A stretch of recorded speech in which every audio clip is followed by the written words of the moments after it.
Hey Juventini, welcome back to the channel. I'm Alberto. It's March 2nd, and I've got all this morning's news surfacing around Juventus, and there's a lot to get into. We're going to talk about Sergej Milinkovic-Savic and Juve dropping the interest in him, two players emerging as targets, and what is going to be happening with Rovella. Okay, we're going to get into that, and then, of course, Juve has filed their 90-plus page appeal to Coni in terms of the plusvalenza case. We're going to talk about that, and then contract extensions and player statuses in training today as we get ready for Roma this weekend. So let's get into it.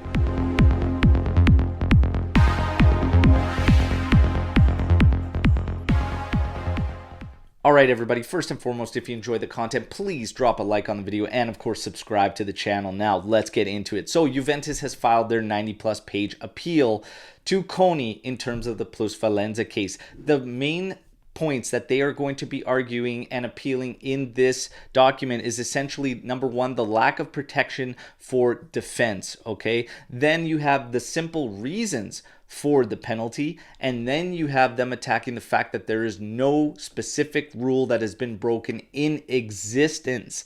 And then you have the new facts that were brought in by investigators, apparently the prosecution, apparently they are not in fact new whatsoever and were part of the case previously that was dismissed already 2 times, all right? That led to the reopening of the trial. So Juventus is attacking those points in their 90-plus page appeal, which has been officially filed. We have to wait and see. Now, remember, there is still the salary maneuver case that is being held and still open and still ongoing for Juventus. Yesterday, I had some Juventini DMing me and sending me messages and sending me this, I believe it was Calcio Mercato or whatnot, that sent out this article, and it was speaking to Mary Lungo, who we discussed had left her position, but was it in fact her leaving, or was she about to be fired and whatnot? All this was uncertain at the time. Anyways, she spoke, and in this article, it was her speaking about the fact that Juventus was facing a crunch time to get the numbers in for registration to Serie A. And she said, obviously, that would have been massive for the club to miss out on the registration. It's something that can happen. She also states that Agnelli and Elkan had hired and outsourced someone to go over the numbers to get them ready for Serie A for registration. To me, this is very, very interesting, but also you have to take this all with a grain of salt, and I can't really wrap my head around all of this. Sure, you could look at this multiple angles. Here is somebody that might be a disgruntled employee because maybe was going to be getting sacked. Number one, you have to ask questions. Why were we so close to the deadline of registration before getting our numbers in? That can be looked at both ways. Maybe there was an issue. Maybe they were trying to clean something up. Or maybe this person was incompetent and was about to get sacked. Why was Agnelli and Elkan outsourcing the numbers? Maybe this person was incompetent. Again, we're coming close to a deadline. Who knows? But it's an interesting article. But again, I'm just going to take it with a grain of salt, take it as incoming information. However, this person is no longer at Juventus.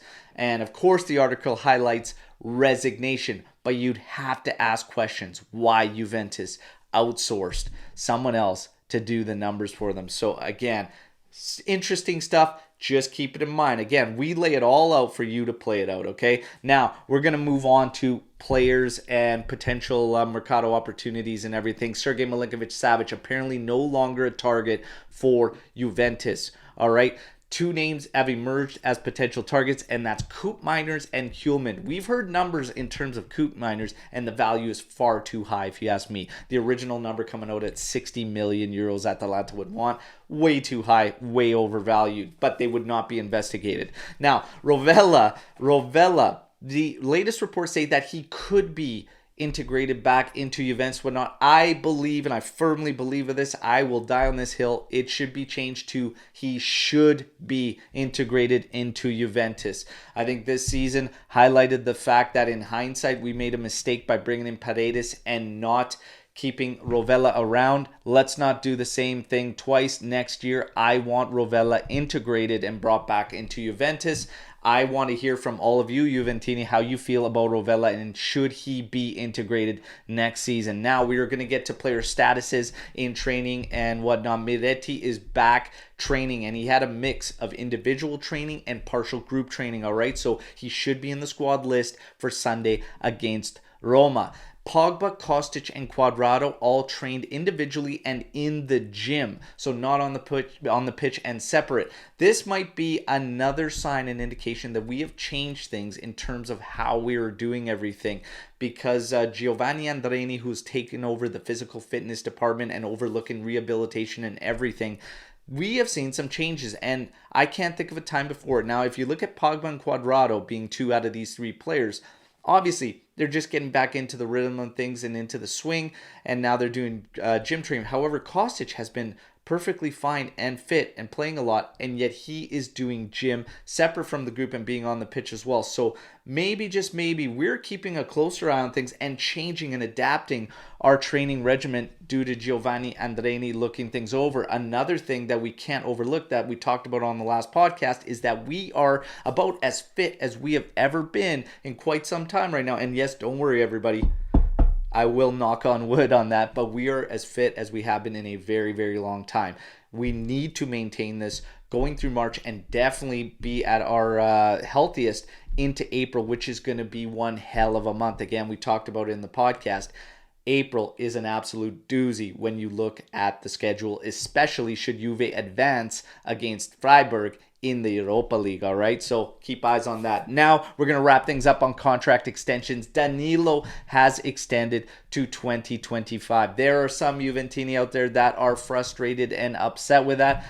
I am not one of them. I think he fully deserves this renewal, and I'm perfectly fine with it. The other player that for me this essentially wipes out potentially two players is Cuadrado and Alexandro.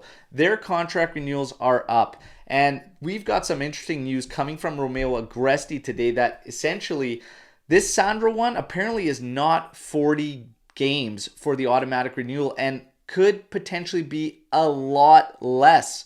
So he might be hitting that automatic renewal no matter what. Apparently, Romeo Agresti has found out some news through his sources that it might be a lot less than 40 games. Cuadrado, Romeo Agresti also saying that they might renew and spread out the salary. There you have it, Juventini, all right? That's the latest on contract renewals. Now, keep in mind, Rabiot, again, no talks have been set up just yet or whatnot, but Juve wants to push these ones off and see what happens off the field, and that is the key right now when we talk about players available in mercados, contract renewals and everything. Danilo is a no-brainer for me in terms of this group, this roster, and where we currently stand. The fact that there's so much uncertainty around Juventus right now, these other ones, we really need to hold back and wait. But this also, the off-field uncertainty makes it even more of a lock for me to bring back Rovella. You already own him. Juve is going to have to work very, very meticulously in the offseason, I think, financially especially, to boost this roster and be very, very smart about it, all right? But that's your news break to today, Juventini. You know the drill. I love hearing from all of you. Don't forget to like the video and subscribe to the channel, but drop everything you think on all the news you heard today in the comment section of this video, and let's mix it up. I'll be back tomorrow with the next daily update, and of course, we're going to be leading up to the Sunday match against Roma, where we'll be live at 8:30 a.m. Eastern Time, and then I will bring you a live watch along. Till tomorrow, fino alla fine, forza Juve, ciao tutti.